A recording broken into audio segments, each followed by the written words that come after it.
Good evening.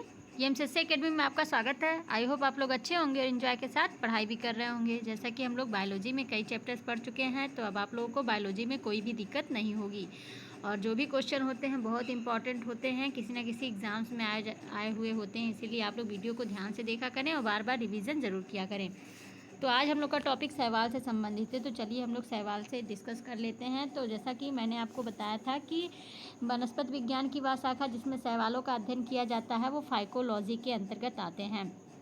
और शैवाल जो होते हैं वो प्रायः पर्णहरिमयुक्त, संवहन ऊतक रहित, भ्रूण रहित, आत्मपोषी सेलुलोज भित्ति वाले होते हैं। और इसमें जो खाद्य पदार्थ होता है वो स्टार्च के रूप में उपस्थित होते हैं। और जो शैवाल होते हैं वो ताज़े जल, गर्म जल के झरने, समुद्र, भीगी मिट्टी, पेड़ों के तनों या चट्टानों पर पाए जाते हैं। और कुछ शैवाल जो हैं जल के तल पर उपस्थित कीचड़ में रहते हैं।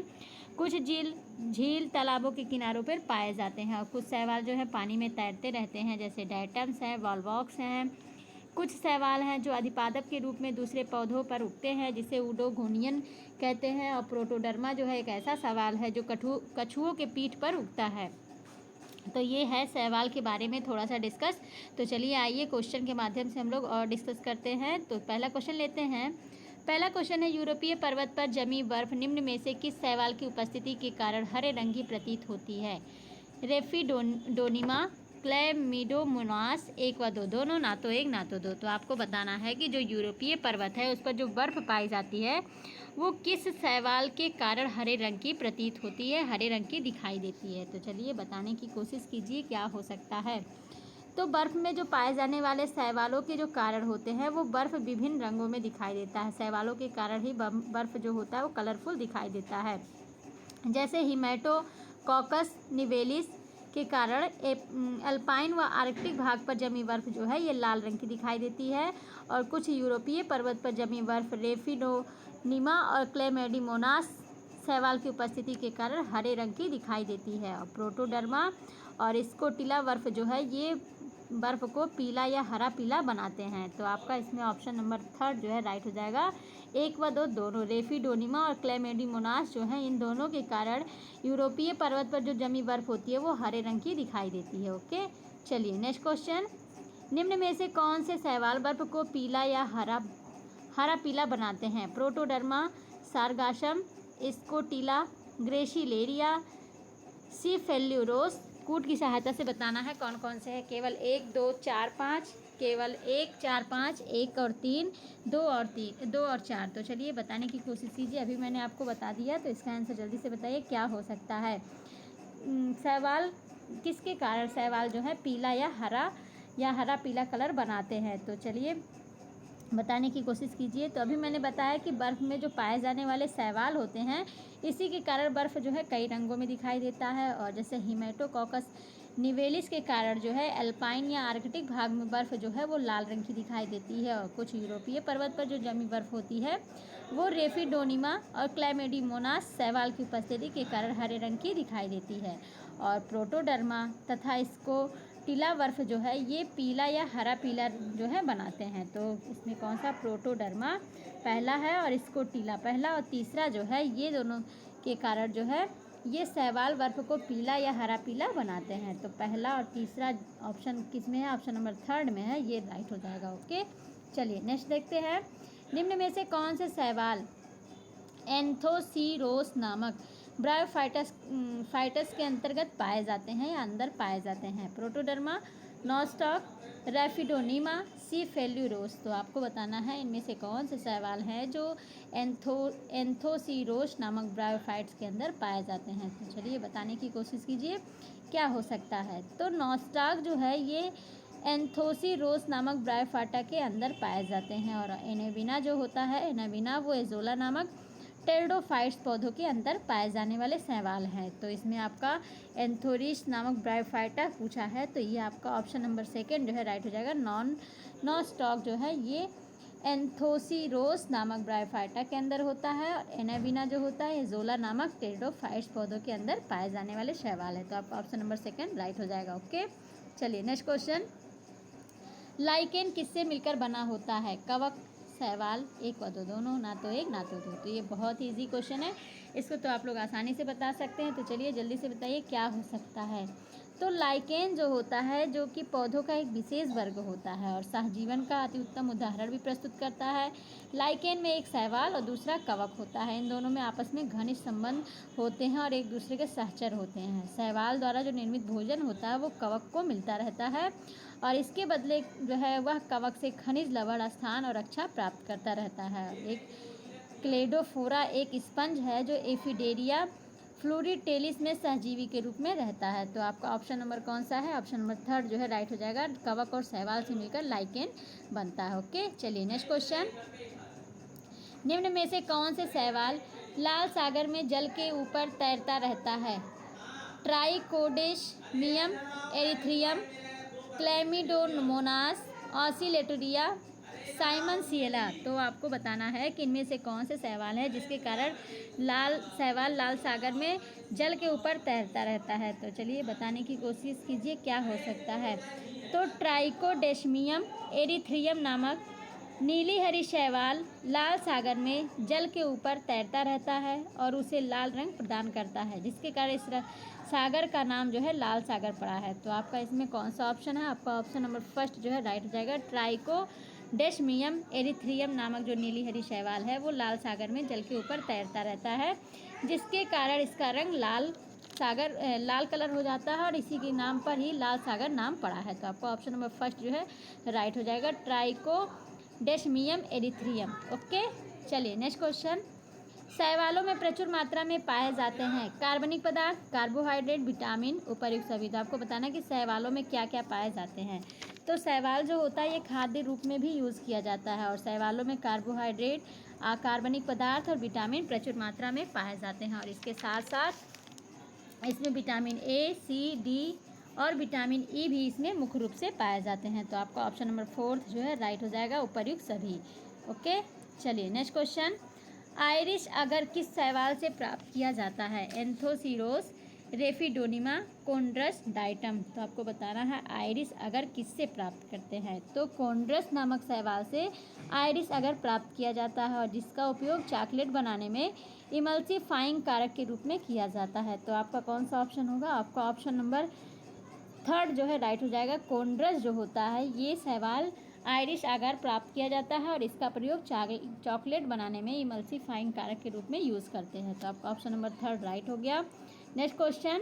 निम्न में से किस देश के लोग भूरे शैवालों का प्रयोग सलाद के रूप में करते हैं? Australia, Canada, Japan, Bharat. तो आपको बताना है कि कौन से लोग हैं, किस कंट्री के लोग हैं जो भूरे शैवाल को शैवाल के रूप में यूज़ करते हैं। तो आपका जो जापान देश है, जापान के जो लोग होते हैं वो भूरे शैवाल का प्रयोग सलाद के रूप में करते हैं। तो आपका ऑप्शन नंबर थर्ड जो है राइट हो गया। Next question. निम्न में से किस शैवाल का प्रयोग जानवरों के खाद्य के रूप में प्रयुक्त होता है? फ्यूकस, लेमिनेरिया, एस्कोफिल्लम, उपर्युक्त सभी। तो आपको बताना इनमें से कौन से शैवाल हैं जिसका प्रयोग जानवरों के खाद्य के रूप में किया जाता है। तो चलिए आंसर देने की कोशिश कीजिए क्या हो सकता है। तो फ्यूकस, लेमिनेरिया और एस्कोफिल्लम नामक शैवाल जो है यह जानवरों के खाद्य रूप में प्रयुक्त होते हैं। तो आपका ऑप्शन नंबर फोर्थ जो है राइट हो जाएगा, उपर्युक्त सभी। ओके, फ्यूकस, लेमिनेरिया, एस्कोफिल्लम जो है ये सारे शैवाल जो है जानवरों के खाद्य के रूप में प्रयुक्त होते हैं। ओके, चलिए नेक्स्ट क्वेश्चन। निम्न में से किस देश में रोडोमेरिया पल्मेटा नामक शैवाल तंबाकू की भांति खाया जाता है? Netherland, Scotland, Poland, Germany. तो आपको बताना है इनमें से कौन से देश में रोडोमेरिया पल्मेटा नामक शैवाल है वो तंबाकू की तरह यूज़ करते हैं। तो चलिए आंसर देने की कोशिश कीजिए क्या हो सकता है। तो आपका ऑप्शन नंबर सेकंड जो है राइट हो जाएगा। स्कॉटलैंड जो है, स्कॉटलैंड में रोडोमेरिया पल्मेटा नामक शैवाल तंबाकू की भांति खाया जाता है। तो आपका ऑप्शन नंबर सेकंड राइट हो जाएगा। Next question. चीन के लोग निम्न में से किस शैवाल का प्रयोग भोजन के रूप में प्रयुक्त करते हैं? चीन के लोग किस शैवाल का प्रयोग भोजन के रूप में यूज़ करते हैं? Fucus, Laminaria, Nostoc, Rhodymenia. तो चलिए बता दीजिए चीन के लोग किस शैवाल का प्रयोग भोजन के रूप में करते हैं। तो चीन के लोग नॉस्टॉक को भोजन के रूप में प्रयुक्त करते हैं। आपका ऑप्शन नंबर थर्ड जो है राइट हो जाएगा। ओके, चलिए नेक्स्ट क्वेश्चन। भारतीय उपमहाद्वीप में निम्न में से किस प्रकार का शैवाल खाया जाता है? नॉस्टॉक, अम्बलिकस, एक व दो, दोनों, ना तो एक ना तो दो। तो भारतीय उपमहाद्वीप में कौन सा शैवाल है जो खाया जाता है? तो चलिए, बहुत इंपॉर्टेंट क्वेश्चन है, बताने की कोशिश कीजिए। तो अम्बलिकस नामक एक शैवाल है जिसे भारतीय उपमहाद्वीप में भोज्य पदार्थ के रूप में यूज़ करते हैं या खाया जाता है। तो आपका ऑप्शन नंबर सेकंड जो है राइट हो जाएगा। ओके, नेक्स्ट देखते हैं। एलिजन नामक पदार्थ का प्रयोग किया जाता है। एलिजन नामक पदार्थ का प्रयोग किस चीज़ के लिए किया जाता है? वोल्केनाइजेशन, टाइपराइटरों के रोलरों में, अज्वलनशील फिल्मों के निर्माण में, उपर्युक्त सभी। तो चलिए, क्या हो सकता है, कौन सा ऑप्शन आपका राइट हो सकता है? तो शैवाल का जो प्रयोग होता है व्यवसाय के रूप में किया जाता, व्यवसाय के रूप में भी किया जाता है और विभिन्न उद्योगों व्यवसायों के लिए शैवाल का महत्व भी निम्नलिखित है। जैसे कि एलिजन जो नामक पदार्थ होता है वो शैवालों से प्राप्त होता है और जो वोल्केनाइजेशन, टाइपराइटरों के रोलरों तथा अज्वलनशील फिल्मों के निर्माण में महत्वपूर्ण योगदान देता है। तो आपको ऑप्शन नंबर फोर्थ जो है राइट हो जाएगा। ओके, एलिजन नामक पदार्थ जो है वोल्केनाइजेशन, टाइपराइटरों के रोलरों और अज्वलनशील फिल्मों के निर्माण में भी किया जाता है। तो आपका ऑप्शन नंबर फोर्थ राइट हो गया।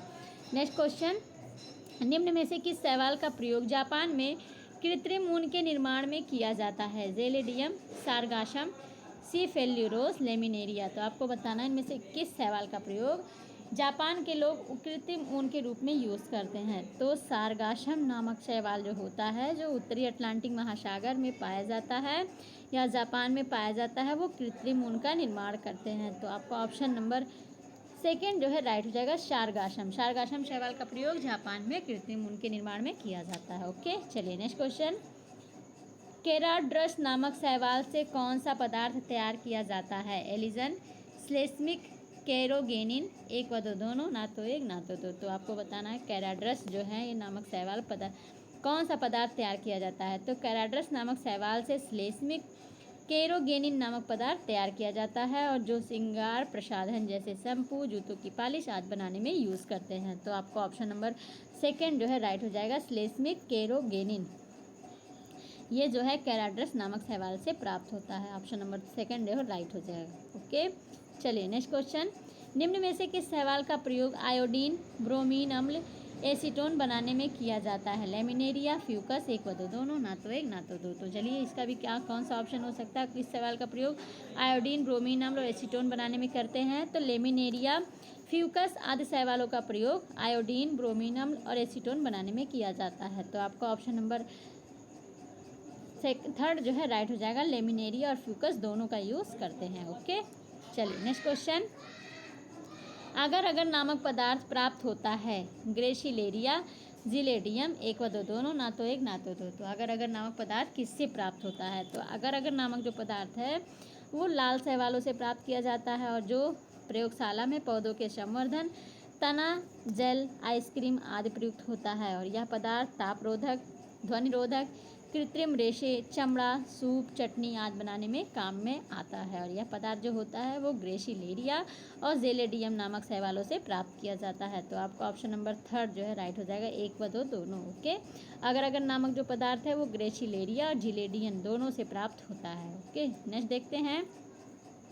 निम्न में से कौन से शैवाल वायुमंडल की नाइट्रोजन का स्थिरीकरण करते हैं? नॉस्टॉक, क्लोरेलिन, नाइट्रेला, एनाबिना। कूट की सहायता से बताना है, केवल एक व दो, केवल दो और चार, केवल एक और चार, उपर्युक्त सभी। तो चलिए बता दीजिए कौन सा हो सकता है, कौन से शैवाल हैं जो वायुमंडल से नाइट्रोजन का स्थिरीकरण करते हैं? तो शैवाल का भी मैंने यूज़ बताया कि उसका व्यवसाय के रूप में भी यूज़ होता है, खाद्य पदार्थों के रूप में भी यूज़ होता है और इसी तरह शैवाल जो है औषधि के रूप में भी यूज़ किया जाता है और शैवाल कृषि में भी यूज़ किया जाता है। और कृषि में जो होता है इसमें जो नाइट्रोजन स्थिरीकरण होता है वो नॉस्टॉक, एनाबिना जो है ये शैवाल वायुमंडल की नाइट्रोजन का स्थिरीकरण करते हैं। तो नॉस्टॉक मतलब ऑप्शन नंबर फर्स्ट और एनाबिना चौथा, पहला और चौथा जो है राइट हो जाएगा। आपका ऑप्शन नंबर थर्ड जो है राइट हो गया। नॉस्टॉक और एनाबिना जो है ये वायुमंडल की नाइट्रोजन का स्थिरीकरण करते हैं। ओके, चलिए नेक्स्ट क्वेश्चन। क्लोरेलिन नामक प्रतिजैविक किस शैवाल से प्राप्त होता है? Wallonia, Gelidium, chlorella, crocus. तो आपको बताना है कि क्लोरेलिन नामक प्रतिजैविक किस शैवाल से प्राप्त होता है? तो चलिए बताने की कोशिश कीजिए क्या हो सकता है। तो अभी मैंने बताया कि शैवाल जो है ये औषधि के रूप में भी यूज़ किया जाता है और ये जो है औषधि निर्माण के क्षेत्र में बहुत ही अत्यंत उपयोगी होता है शैवाल। और क्लोरेलिन जो होता है ये प्रतिजैविक या एंटीबायोटिक क्लोरेला शैवाल से तैयार की जाती है और यह क्रिस्टलीय होता है। यह ग्राम पॉजिटिव तथा ग्राम नेगेटिव दोनों प्रकार के जीवाणुओं से रक्षा करती है। तो आपका ऑप्शन नंबर 3 जो है राइट हो जाएगा, क्लोरेला। ओके, चलिए नेक्स्ट क्वेश्चन और आज का लास्ट क्वेश्चन। निम्न में से कौन से शैवाल मलेरिया उन्मूलन में सहायक होते हैं? मलेरिया उन्मूलन में कौन से सहायक होते हैं? कारा, नाइट्रेला, 1 व 2 दोनों, ना तो 1 ना तो 2। तो चलिए कौन सा ऑप्शन हो सकता है, जल्दी से बताने की कोशिश कीजिए। तो कारा और नाइट्रेला शैवाल जो होता है ये मलेरिया उन्मूलन में सहायक होते हैं। तो आपका ऑप्शन नंबर 3 जो है राइट हो जाएगा, 1 व 2 दोनों। ओके, चलिए तो आपका इसमें कारा और नाइट्रेला दोनों जो है ये शैवाल मलेरिया और उन्मूलन में सहायक होते हैं। तो आपका ऑप्शन नंबर 3 जो है राइट हो गया। तो इस प्रकार फ्रेंड आपको आज का सेशन अच्छा लगा होगा, कुछ नई जानकारी मिल गई होगी, कुछ पुराना डिवीज़न हो गया होगा। तो आप लोग वीडियो को ध्यान से देखा करें, बार बार डिवीज़न किया करें, बार बार पढ़ा करें, ताकि आप लोग को कोई भी क्वेश्चन भूले ना हो, जो भी डाउट हो वो क्लियर हो जाए। तो आज के लिए बस इतना ही, अब मिलते हैं नेक्स्ट वीडियो में। तब तक के लिए thank you so much all friends.